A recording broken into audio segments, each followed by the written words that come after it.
My name is Linda Harper.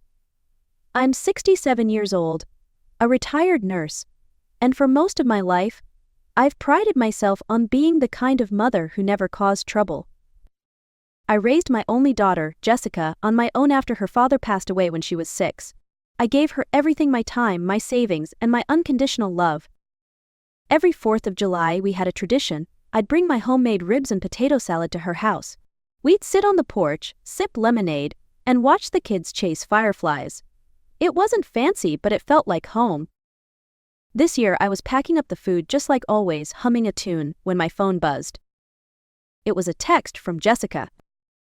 "Mom, about tomorrow, I think it's better if you don't come. Travis's mom will be there and, you understand, right?" I read it 3 times. My hands stopped moving. The potato salad I had just sealed felt suddenly heavy in my arms.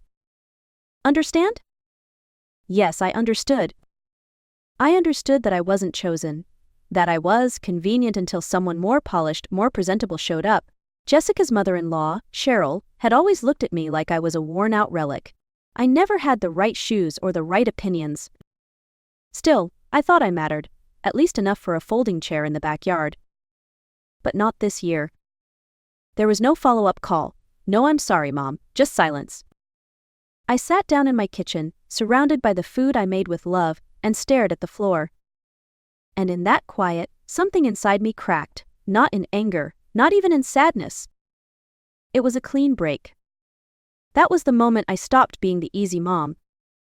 People say motherhood is about sacrifice, but they never tell you what it feels like when your sacrifices become invisible. After that text, I found myself thinking back, not just to the big milestones: graduations, birthdays, holidays, but to all the little ways I'd made myself small to keep the peace.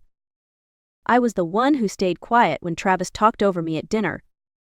The one who smiled politely when Jessica canceled on me last minute, saying the kids were too tired to visit.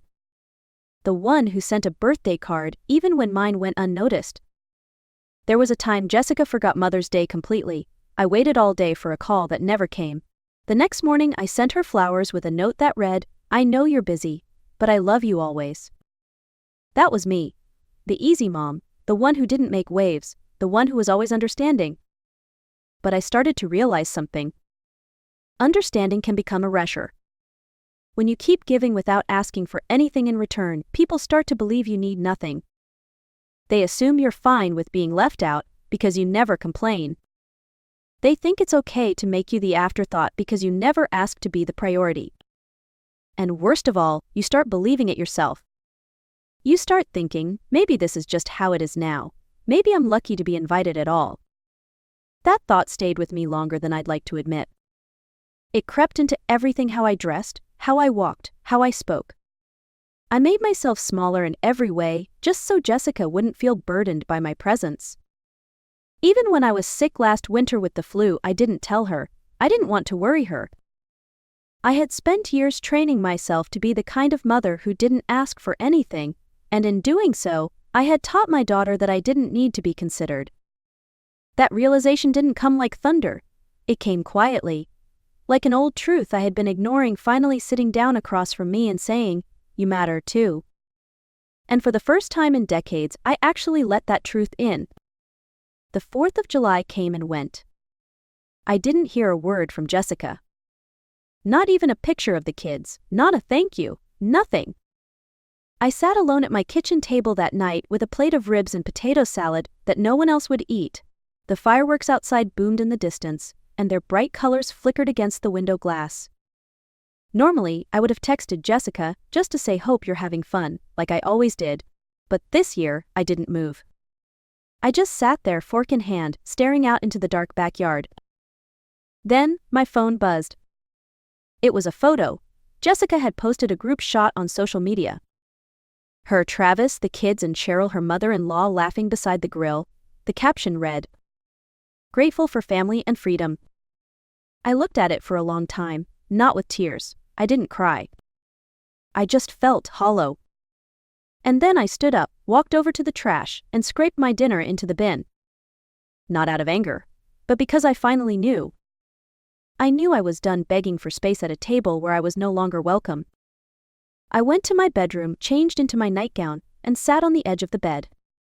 The silence felt different that night, not lonely, not cold. It felt clean, quiet, strong.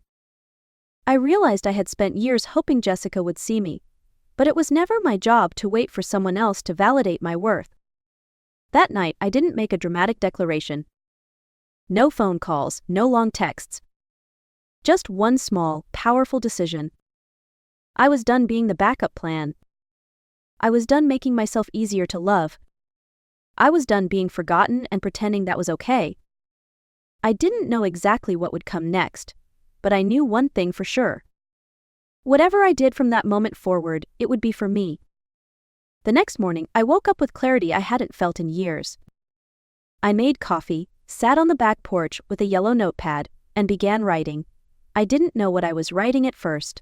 I just knew I needed to do something meaningful, something that wasn't just about being someone's mom. It started with a question. What happens to mothers when their children stop seeing them? And then came the idea. A place, a space, a support system for women like me.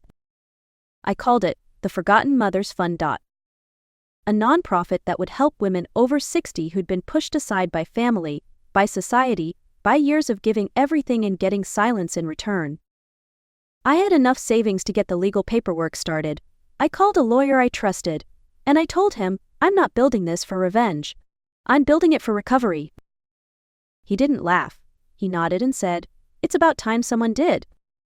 At first, I just wanted to host a support group in my living room. I posted an open invite at the local library and the community center. I figured maybe 1 or 2 people would show up. 12 women came to the first meeting. 12. Some had lost touch with their children. Some had been ghosted completely.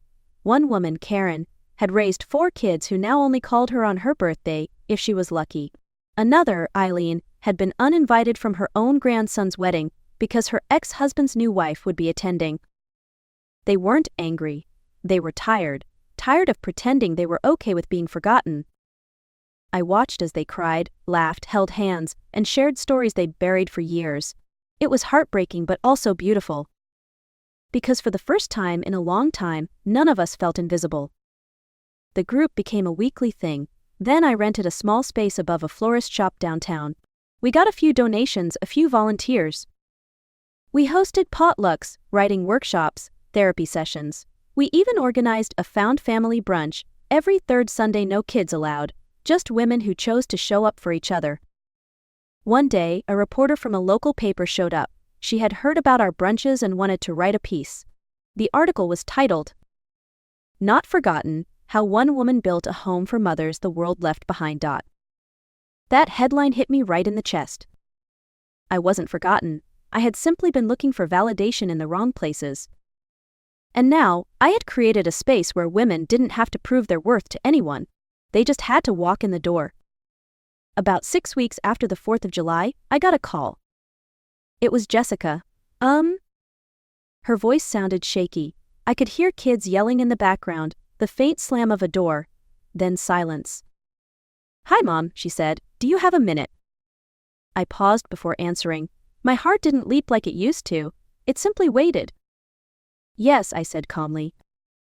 There was a long exhale. Then I just wanted to say, I'm sorry. I waited. Travis's mom, she said some really awful things the other night. Things about you. And it hit me, I've been wrong. I've been so wrong. I didn't say anything, I let her speak. I've missed you, Jessica added quietly. The kids miss you too. Can we maybe meet up? Talk? Maybe you could come over? It was the apology I thought I'd always wanted. But sitting there, listening, I realized something unexpected. I no longer needed it. I wasn't angry. I wasn't bitter. I wasn't even waiting for her to make it right anymore. So I said, sure, we can meet. But let's do it somewhere neutral. A cafe, maybe? She agreed immediately. We met 2 days later, at a little diner on Maple Street. I wore my favorite blue cardigan and brought her favorite lemon cookies because old habits don't disappear overnight. Jessica looked tired. Guilty, too. She reached for my hand across the table, and for the first time, I didn't rush to comfort her. Instead, I listened, and when she finished her long, rambling apology, I smiled softly and said, "Jessica, I love you. That's never changed. But I'm not the same mom you left out of that party. I've built something since then. Something good. Something that's mine." She looked confused. "What do you mean?" I told her about the fund, the women, the meetings, the brunches.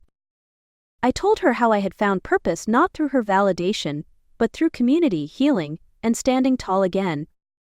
She blinked back tears. "So where does that leave us?" I looked her in the eyes and said, "It leaves us here, right now. I'm willing to reconnect, but I won't shrink myself to fit into your comfort again." She nodded, slowly. Whether she truly understood or not, I couldn't say. But I had said what I needed to say.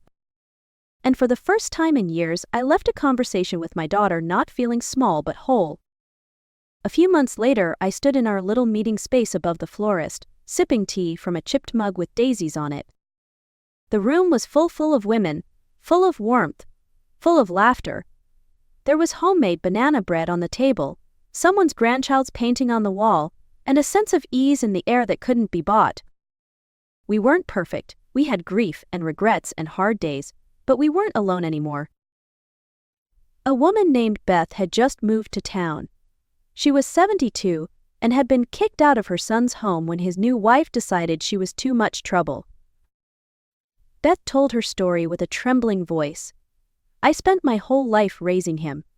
One argument, and suddenly I'm a burden." I reached over and held her hand. "You're not a burden," I told her gently. "You're a story still being written." She cried. And then we laughed. Because that's what we do here, we make room for all of it. That day, I realized something powerful. I hadn't just found peace, I'd found purpose. The kind that doesn't depend on being needed. The kind that grows from choosing yourself even after years of being told you shouldn't. Choosing to take up space, to matter, to create joy, not because someone invited you, but because you decided to show up anyway. I still talk to Jessica now and then. We've had lunch a few times, she's trying. But I don't orbit around her anymore. I no longer measure my worth by how often she calls or how many holidays I'm invited to. I measure it by how many women come through that door each week and feel seen. By how many voices get a little stronger, how many hearts feel a little less alone. I don't need to be the easy mom anymore. I just need to be me fully, unapologetically, and completely. If you've ever felt invisible, if you've ever been left out of the photo, the table, the plan, please hear this. You are not forgotten. You don't need anyone's permission to matter, you already do. And maybe, just maybe, your best chapter hasn't even started yet. If this story touched something in you, you're not alone. Maybe you've been the one left off the guest list, the one whose calls go unanswered, the one who smiles through silence just to keep the peace. But you deserve more than crumbs. You deserve to be seen, heard, and valued not for what you give, but simply for who you are.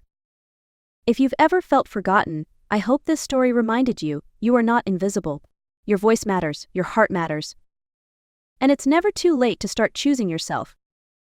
We all carry stories, some heavy, some healing, so if you have one to share, we'd love to hear it. Drop a comment below. You never know who might need your words today. And if you believe in stories that heal, in second chances, and in quiet strength, please like this video, subscribe to the channel, and share it with someone who needs to know they matter too. This isn't just a story about Linda Harper. It's a story about all of us. About remembering that sometimes the bravest thing you can do is stop waiting to be chosen and choose yourself instead.